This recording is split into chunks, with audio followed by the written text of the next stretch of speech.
So I'm going to be going over the modifications you'd have due to injury for the muscles we chose. So kind of the regression and then progression of, someone's training as they're going through these injuries per these for these specific muscles. So common brachialis injuries are tendinitis, which is inflammation from overuse, having micro tears, or nerve irritation due to the tight surrounding areas. So if it's acute, the first thing I'd have them do is stop curling exercises entirely, use ice anti-inflammatories and rest, and then I'd move on to the next phase of mobility and isometrics before introducing dynamic strength work. So the isometric strength work goal would be to wake up the muscle safely without risking overload. And so the isometric wall curl hold is a great um, starting exercise because these would just be their body weight. There'd be excessive, pressure on the muscle, and you'd put your hand against a wall or a fixed object at 90-degree elbow flexion, and then you push gently to wherever you feel comfortable. You hold it for 10 to 20 seconds, do for 3 sets, and then you'll do that once or twice a day.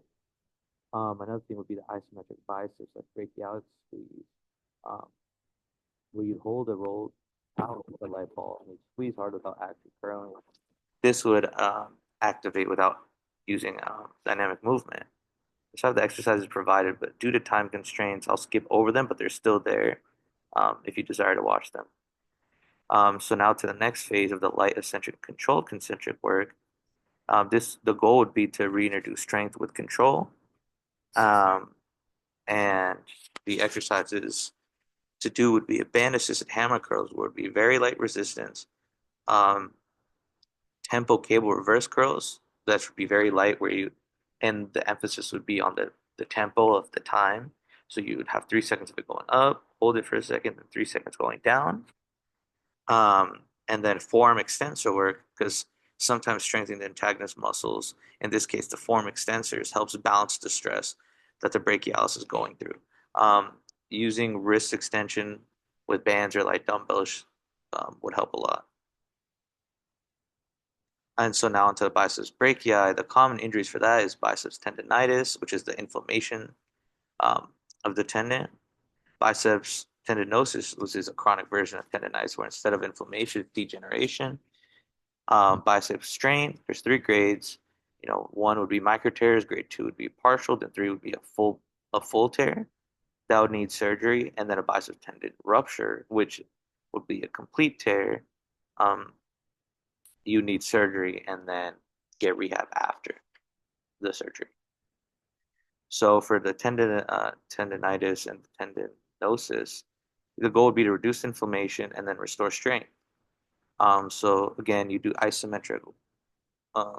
isometric flexion. We'd push into the wall, or you can hold the light dumbbell. Scapular stability work like band pull aparts, wall slides, and then prone Ys and Ts. Um, and eccentric curls, as these will help with tendon remodeling. You could use assistance on the way up with your other arm, and then lower slowly 4 to 6 seconds. Um, and so then in the phase of restoring strength and endurance, you do hammer curls because it reduces the bicep tension, and because this is the biceps brachii I'm speaking on right now. If that's injured. And so you could do hammer curls so it can shift to the brachialis. You do cable curls with light resistance, incline curls if there's no pain, face pulls, or chin ups. A close relative of the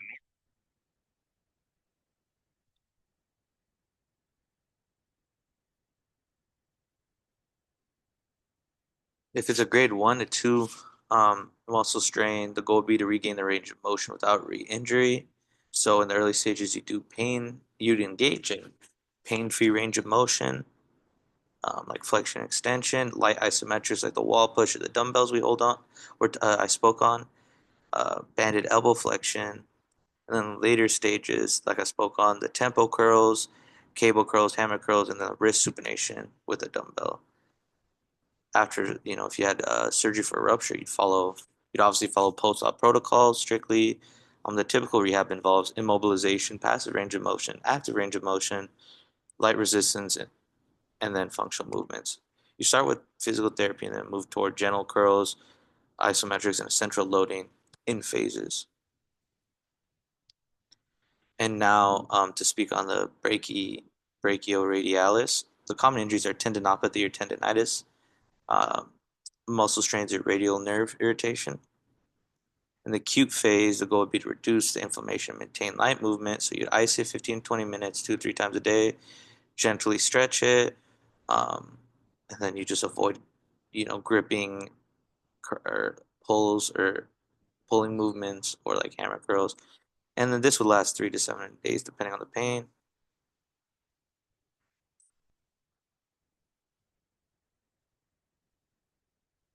And then you can reintroduce load with light effort, like the isometric holds, like the light dumbbell hold we spoke or I spoke on, and a neutral grip, a TheraBand hammer curl, wrist using a wrist roller, or and a forearm massage, or getting a forearm massage or soft tissue work um, manually, or with like a little people use like a tennis ball or a harder ball.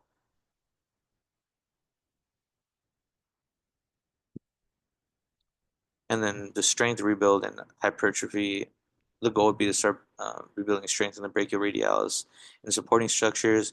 So you could do hammer curls, reverse curls, farmer carries, slow eccentric curls, and neutral grip rows.